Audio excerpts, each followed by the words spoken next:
ಆಗಿದೆ. ಸಚಿವ ಈಶ್ವರ್ ಖಂಡ್ರೆ ಅವರೇ ಬಹಳ ಸ್ಪಷ್ಟವಾಗಿ ಹೇಳ್ತಿದ್ದಾರೆ, ಯಾರೆಲ್ಲ ಅರಣ್ಯ ಭೂಮಿಯನ್ನ ಕಬಳಿಕೆ ಮಾಡಿದ್ದಾರೋ ಅವರ ವಿರುದ್ಧ ಶಿಸ್ತು ಕ್ರಮ ಆಗುತ್ತೆ ಅಂತ.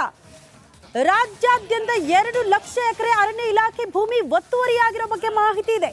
ರಾಜ್ಯದ ವಿವಿಧೆಡೆ ಭೂ ಒತ್ತುವರಿ ತೆರವಿಗೆ ಅರಣ್ಯ ಇಲಾಖೆ ಸಜ್ಜಾಗಿದೆ. ರಿಪಬ್ಲಿಕ್ ಆಡಾಗೆ ಸಚಿವ ಈಶ್ವರ್ ಖಂಡ್ರೆ ಎಕ್ಸ್ಕ್ಲೂಸಿವ್ ಆಗಿ ಮಾತನಾಡಿದ್ದಾರೆ. ರಿಪಬ್ಲಿಕ್ ಆಡಾಗೆ ಸಚಿವ ಈಶ್ವರ್ ಖಂಡ್ರೆ ಮಾತನಾಡಿರೋದು, ಮೊದಲ ಹಂತವಾಗಿ ಬೀದರ್ನಲ್ಲಿ ಅರಣ್ಯ ಭೂಮಿ ಒತ್ತುವರಿಗೆ ಸಜ್ಜಾಗಿದ್ದಾರೆ ಅಧಿಕಾರಿಗಳು. ಬೆಂಗಳೂರಿನಲ್ಲಿ ಹಲವರು ಕೋರ್ಟ್ ಮೊರೆ ಹೋದ ಕಾರಣ ಸಮಸ್ಯೆ ಆಗ್ತಾ ಇದೆ. ಯಾರು ಎಷ್ಟೇ ಪ್ರಭಾವಿಗಳಾದರೂ ಕೂಡ ಭೂಮಿ ವಾಪಸ್ ಪಡೆದುಕೊಳ್ತೀವಿ ಅಂತ ಸಚಿವ ಈಶ್ವರ್ ಖಂಡ್ರೆ ರಿಪಬ್ಲಿಕ್ ಆಡ ಜೊತೆ ಎಕ್ಸ್ಕ್ಲೂಸಿವ್ ಆಗಿ ಮಾತನಾಡಿದ್ದಾರೆ. ರಿಪಬ್ಲಿಕ್ ಆಡ ಜೊತೆ ಸಚಿವ ಈಶ್ವರ್ ಖಂಡ್ರೆ ಏನ್ ಮಾತನಾಡಿದ್ರು ಬನ್ನಿ ಕೇಳ್ಕೊಂಡು ಬರೋಣ. ರಾಜ್ಯಾದ್ಯಂತ ಅರಣ್ಯ ಇಲಾಖೆ ಭೂಮಿಯನ್ನು ಒತ್ತುವರಿ ಮಾಡಿಕೊಂಡಂಥ ಭೂಗಳರಿಗೆ ಅರಣ್ಯ ಸಚಿವರು ಸಾಕಷ್ಟೊಂದು ಖಡಕ್ ಎಚ್ಚರಿಕೆ ಕೊಟ್ಟರೆ. ಗಡಿ ಜಿಲ್ಲೆ ಬೀದರಲ್ಲಿ ಮೊದಲನೇದಾಗಿ ಈಗಾಗಲೇ ಭೂಗಳರಿಗೆ ಬಿಸಿ ಕೂಡ ಮುಗಿಸಿದ್ದಾರೆ. 104 ಎಕರೆ ಭೂಮಿಯನ್ನು ಭೂಗಳ್ಳರಿಂದ ಅರಣ್ಯ ಇಲಾಖೆ ಅಧಿಕಾರಿಗಳು ವಶಪಡಿಸ್ಕೊಳ್ಳೋಕೆ ಮುಂದಾಗ್ಯಾರ. ಅದರ ಹಿಂದೆ ಟೋಟಲಿ ಅರಣ್ಯ ಸಚಿವರು ಈಗಾಗಲೇ ಖಡಕ್ ಸೂಚನೆ ಕೂಡ ಕೊಟ್ಟರೆ. ಎಲ್ಲೋ ಒಂದು ಕಡೆ ಇವತ್ತು ಇಡೀ ರಾಜ್ಯಾದ್ಯಂತ ಅರಣ್ಯ ಇಲಾಖೆ ಭೂಮಿಯನ್ನು ಒತ್ತುವರಿ ಮಾಡಿಕೊಂಡವರಿಗೆ ನಡುಕು ಶುರುವಾಗ್ಯದ. ಸರ್, ಟೋಟಲಿ ಬೀದರಲ್ಲಿ 104 ಎಕರೆ ತೆರವು ಕಾರ್ಯಾಚರಣೆ ನಡೀತಾ ಇದೆ. ಸರ್, ಯಾವ ರೀತಿ ಒಂದು ಅಧಿಕಾರಿಗಳಿಗೆ ತಾವು ಪ್ರೋತ್ಸಾಹ ಮಾಡ್ತಿದ್ರಿ ಹೇಳಬೇಕು?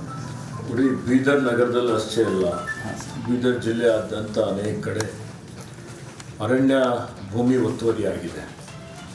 ಇವತ್ತು ಹಿಂದೆ ಇದ್ದಂಥ ಅಧಿಕಾರಿಗಳ ನಿರ್ಲಕ್ಷ್ಯತನ ಅಂತ ಹೇಳಬಹುದು, ಅಥವಾ ಇನ್ನಿತರ ಕಾರಣಗಳಿಗಾಗಿ ಒತ್ತುವರಿಯಾದಂಥ ಅರಣ್ಯ ಕ್ಷೇತ್ರ ಏನಿದೆ, ಯಾರು ಅತ್ಯಂತ ಕಡು ಬಡವರಿದ್ದಾರೆ, ಮನೆ ಕಟ್ಕೊಂಡಿದ್ದಾರೆ, ಅಂಥವರನ್ನು ಹೊರತುಪಡಿಸಿ ಅದನ್ನು ಮರುವಶ ಮಾಡಿಕೊಳ್ಳಿಕ್ಕೆ ಈಗಾಗಲೇ ಸೂಚನೆಯನ್ನು ಕೊಟ್ಟಿದ್ದಾರೆ. ಅದರ ಪ್ರಕಾರ ಬೀದರ್ ನಗರದಲ್ಲಿ ನಿನ್ನೆ ಸಹ ಸುಮಾರು 105 ಎಕರೆ ಭೂಮಿ, ಅದು ಮೀಸಲು ಅರಣ್ಯ ಪ್ರದೇಶ. ಮೀಸಲು ಅಂದಮೇಲೆ ಅದರಲ್ಲಿ ಸಂಪೂರ್ಣವಾಗಿ ಯಾರೂ ಅದರಲ್ಲಿ ಒತ್ತುವರಿ ಮಾಡುವಂಥದ್ದಾಗಲಿ, ಅದಕ್ಕೆ ಅಡೆತಡೆ ಮಾಡುವಂಥದ್ದಾಗಲಿ ಕಾನೂನಿನಲ್ಲಿ ಅವಕಾಶ ಇಲ್ಲ. ಹೀಗಾಗಿ ನಮ್ಮ ಅಧಿಕಾರಿಗಳು ತೆರವು ಕಾರ್ಯಾಚರಣೆ ಮಾಡಿದ್ದಾರೆ, ಅದನ್ನು ಮರುವಶ ಮಾಡಿಕೊಂಡಿದ್ದಾರೆ. ಹೀಗಾಗಿ ನಾನು ವಿನಂತಿ ಮಾಡ್ತಾ ಇದ್ದೇನೆ ಎಲ್ಲರಿಗೆ, ರಾಜ್ಯಾದ್ಯಂತ ಫಾರೆಸ್ಟ್ ಡಿಪಾರ್ಟ್ಮೆಂಟ್ ಎಷ್ಟು ಲ್ಯಾಂಡನ್ನು ಎನ್ಕ್ರೋಚ್ಮೆಂಟ್ ಆಗಿದೆ? 2 ಲಕ್ಷ ಎಕರೆ ಭೂಮಿ ಒತ್ತುವರಿಯಾಗಿದೆ. ಬೆಂಗಳೂರಿನಲ್ಲೇ ಸುಮಾರು 2,500 ಎಕರೆ ಭೂಮಿ ಒತ್ತುವರಿಯಾಗಿದೆ. ಯಾವ ರೀತಿ ಒಂದು ತೆರವಿಗೆ ಪ್ಲಾನ್ ಮಾಡೋಕ್ಕೆ ಸೂಚನೆ ಕೊಟ್ಟಿದೆ ಸರ್? ನೋಡಿ, ಅನೇಕ ಪ್ರಕರಣಗಳಲ್ಲಿ ಸರ್ವೋಚ್ಚ ನ್ಯಾಯಾಲಯ ತಡೆಯಾಜ್ಞೆ ಹೊಂದಿದೆ. ಅನೇಕ ಕಡೆ, ಕೆಲವೊಂದು ಕಡೆ ಈಗಾಗಲೇ ಬಡವರ ಮನೆಗಳು ಬಂದಿದ್ದಾವೆ. ಒಂದು ಸಲ ನಾವು ಈಗಾಗಲೇ 3 ಎಕರೆಗಿಂತ ಕೆಳಗಡೆ ಇರುವಂಥ ಬಡವರು ಯಾರು ಉಳುಮೆ ಮಾಡ್ತಾ ಇದ್ದಾರೆ, ನಿಜವಾಗಿಯೂ ಕೂಡ ಬಡವರಿದ್ದಾರೆ, ಅಂಥವ್ರ ಮೇಲೆ ಕ್ರಮ ಮಾಡಬಾರ್ದು ಅನ್ನುವಂಥ ಸೂಚನೆಯನ್ನು ಕೊಟ್ಟಿದ್ದೇವೆ. ಇವೆಲ್ಲ ಅಂಶಗಳು ನೋಡಿ, ಭೂಗಳ್ಳರು ಯಾರಿದ್ದಾರೆ ಅಂತ ಬಹಳಷ್ಟು ಪ್ರಕರಣಗಳಲ್ಲಿ ನಾವು ಈಗಾಗಲೇ ತೆರವುಗೊಳಿಸಿದ್ದಾರೆ.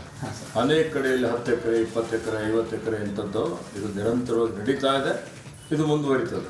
ರಾಜ್ಯಾದ್ಯಂತ 2 ಲಕ್ಷ ಎಕರೆ ಮುಂಬರುವ ದಿನಗಳಲ್ಲಿ ತೆರವಿ ನೀವು ಪ್ಲಾನ್ ಮಾಡ್ತೀರಿ? ಮುಂಬರುವಂಥ ದಿನಮಾನಗಳಲ್ಲಿ ಯಾರು ದೊಡ್ಡ ಅತಿಕ್ರಮಣಕಾರರಿದ್ದಾರೆ, ಭೂಗಳ್ಳರಿದ್ದಾರೆ, ಅಂಥದ್ದು ಮಾತ್ರ ನಾವು ತೆರವು ಮಾಡುವಂಥ ಕೆಲಸ, ಮರುವಶ ಮಾಡಿಸ್ಕೊಳ್ಳುವಂಥ ಕೆಲಸ ನಾವು ಮಾಡ್ತೇವೆ. ಸೊ ಇದು ರಾಜ್ಯ ಅರಣ್ಯ ಸಚಿವ ಈಶ್ವರ್ ಖಂಡ್ರೆ ಅವರ ಮಾತಂತ ಹೇಳ್ಬೋದು. ಇಡೀ ರಾಜ್ಯಾದ್ಯಂತ ಅರಣ್ಯ ಇಲಾಖೆ ಸುಮಾರು 2 ಲಕ್ಷಕ್ಕೂ ಅಧಿಕ ಎಕರೆ ಭೂಮಿಯನ್ನು ಭೂಗಳ್ಳರ ಪಾಲಾಗಿದೆ, ಅದು ಅತಿಕ್ರಮಣ ಮಾಡ್ಕೊಂಡಿದ್ದಾರೆ.